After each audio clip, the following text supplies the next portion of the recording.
सभी प्रबुद्ध जनों को, सभी बुद्ध जनों को, सभी धर्म प्रेमियों को, सभी तत्वदर्शी जिज्ञासुओं को और सभी गीता प्रेमियों को मेरी ओर से और मेरी संस्था डूअर्स पैराडाइज फाउंडेशन के सभी सम्मानित सदस्यों की ओर से सादर जय श्री कृष्ण। आज हम वर्तमान युग में आध्यात्मिक चिंतन की श्रृंखला के तहत गीता के 10वें अध्याय के श्लोक संख्या 7 की व्याख्या कर रहे हैं। श्लोक संख्या 6 में भगवान के संकल्प से सप्तऋषि और सनकादिक ऋषियों की उत्पत्ति का कथन और इस श्लोक में भगवान की विभूति और योग तत्व से जानने का फल क्या है उसका वर्णन भगवान कर रहे हैं। और जिसको ऋषि वेद व्यास जी ने बड़े ही सूक्ष्म ढंग से, बड़े ही कलात्मक ढंग से यहां लिखा है। वो लिखते हैं, एताम विभूतिम योगम च मम यह वेत्ति तत्वतः सह अविकम्पेन योगेन युज्यते न अन्त्र संशयः। जो मनुष्य मेरी इस विभूति को और योग मीन्स सामर्थ्यता को, जो मेरी इस विभूति को और योग को तत्व से जानता है, तत्व से मीन्स बुद्धि से भी ऊपर अहम खोकर, अर्थात दृढ़ता पूर्वक दोष रहित स्वीकार कर लेता है, वह अविचल भक्ति योग से युक्त हो जाता है। किससे? अविचल भक्ति योग से युक्त हो जाता है। इसमें कुछ भी संशय नहीं रहता, फिर उसको समझाने की कोई और आवश्यकता नहीं रहती। कुछ लोग इसकी व्याख्या ऐसे भी करते हैं, जो पुरुष मेरी इस परम ऐश्वर्य रूप विभूति को और योग शक्ति को तत्व से जानता है, अर्थात जो कुछ दृश्य मात्र संसार है वह सब भगवान की माया है और एक वासुदेव ही सर्वत्र परिपूर्ण है, यह जानना ही तत्व है। क्या जानना तत्व है? कि यह पूरा संसार जो हमें दिखता है यह सब माया है, भगवान की माया है और केवल कृष्ण ही सर्वत्र परिपूर्ण भगवान है। वह निश्चल भक्ति योग से युक्त हो जाता है, इसमें कोई संशय नहीं है। और थोड़ी बड़ी व्याख्या करें तो संसार में जो कुछ विलक्षणता, विशेषता देखने में आती है वह सब भगवान का विलक्षण प्रभाव और सामर्थ्य है। उस योग से प्रकट होने वाली विशेषता विभूति है।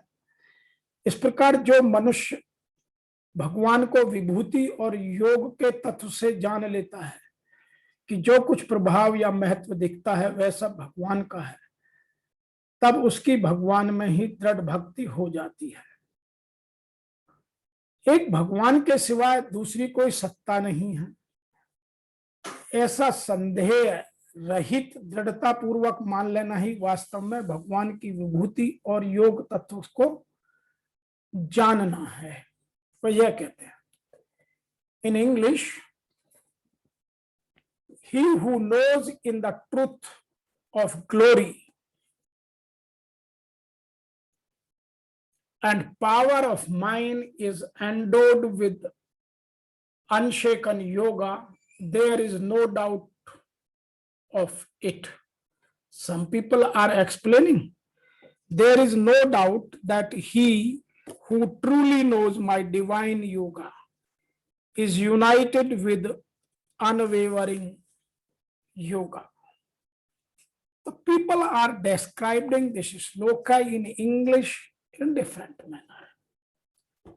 मैं यहां आज वर्तमान भाव से भी एक बात और कह देना चाहता हूं, फिर इसकी आध्यात्म से समझेंगे। पहले मैं जो कह रहा हूं उसे आप ध्यान से सुना।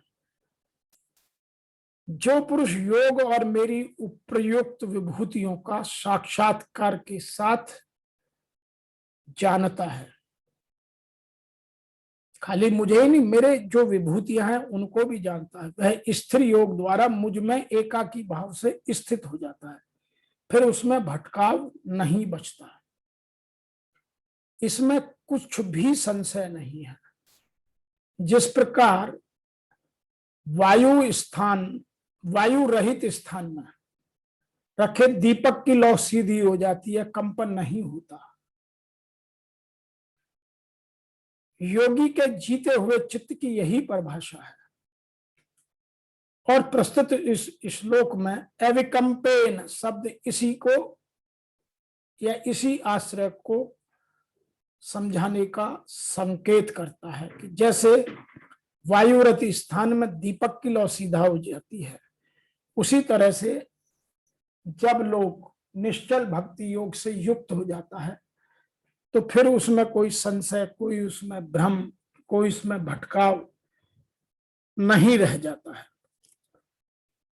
और यदि हम इसे आध्यात्म के हिसाब से समझें तो ऐसा है कि एक एक शब्द की व्याख्या समझनी पड़ेगी। यहां लिखा है एताम विभूत योगम च मम, सर्वनाम अत्यंत समीप का लक्ष्य कराता है।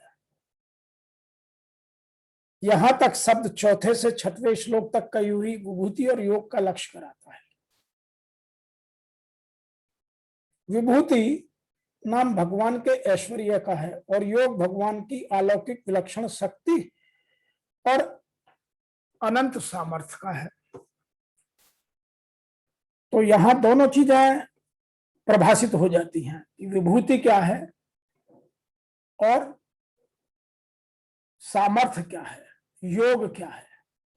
विभूति का मतलब है भगवान के ऐश्वर्य का और योग का मतलब है अलौकिक विलक्षण शक्ति, अनंत सामर्थ्य का। तात्पर्य यह हुआ कि भगवान की शक्ति का नाम योग है और उस योग से प्रकट होने वाली विशेषताओं का नाम विभूति है। चौथे से छठवें श्लोक तक कही हुई भाव और व्यक्ति के रूप में जितनी विभूतियां हैं वे सब भगवान के सामर्थ्य से या प्रभाव से प्रकट होती हैं। मम मनसा आ जाता है, मनुष्य का योग है, प्रभाव है। इसी को 9वें अध्याय के 5वें श्लोक में पश्चिमे योगेश्वरम कहा। तो भगवान यहां इस बात को समझाने का पूर्ण प्रयास कर रहे हैं। जब मनुष्य बुद्धि योग से भोग भोगता है, अब कुछ विशेष बातें समझने की हैं। जब मनुष्य बुद्धि योग से भोग भोगता है तो भोगों से सुख लेता है, तब अपनी शक्ति का ह्रास और भोग वस्तु का विनाश होता है। इस प्रकार दोनों तरफ से हानि होती है। परंतु जब भोगों को भोग बुद्धि से नहीं भोगता, अर्थात भीतर भोग भोगने की किंचित मात्र भी लालसा उत्पन्न नहीं होती, तब उसकी शक्ति का ह्रास नहीं होता, तब उसकी शक्ति सामर्थ्य निरंतर बनी रहती है। वास्तव में भोगों का भोगने में सुख नहीं है, सुख है भोगों के संयम में। संयम दो तरह का होता है, दूसरों पर शासन रूप संयम और अपने पर शासन रूप संयम। दूसरों पर शासन रूप संयम का तात्पर्य है कि दूसरों का दुख मिट जाए, वे सुखी हो जाएं, इस भाव से दूसरों को उन्मार्ग से बचाकर सन्मार्ग पर लगाना। और अपने पर शासन स्वरूप का संयम का तात्पर्य है कि अपने स्वार्थ और अभिमान का त्याग करना और स्वयं किंचित मात्र भी सुख न भोगना। इन दोनों संयमों का नाम ही योग या मेरा प्रभाव है। ऐसा योग अथवा प्रभाव सर्वोपरि परमात्मा में स्वतः स्वाभाविक होता है, दूसरों से यह साधन साध्य होता है। अब कुछ लोग बात करते हैं स्वार्थ और अभिमान पूर्वक दूसरों पर शासन करने से, अपना हुक्म चलाने से दूसरा वश में हो जाता है तो शासन करने वाले को एक सुख होता है। इस प्रकार सुख में शासक की शक्ति सामर्थ्य क्षीण हो जाती है। और जिस पर वह शासन करता है वह पराधीन हो जाता है। इसलिए स्वार्थ और अभिमान पूर्वक दूसरों पर शासन करने की अपेक्षा स्वार्थ और अभिमान का सर्वथा त्याग करके दूसरों का हित हो। मनुष्य नश्वर भोगों में न फंसे। मनुष्य अनादिकाल से अनंत दुखों को भोगते हुए आए हैं, अतः वह सदा के लिए इन दुखों से छूटकर महान आनंद को प्राप्त करे। ऐसी बुद्धि से दूसरों पर शासन करता हुआ बहुश्रेष्ठ और विलक्षण संयम है। इस शासन की आखिरी हद है भगवान का शासन अर्थात संयमन, और इसी का नाम योग है। आगे लिखा है यो वेति तत्वतः।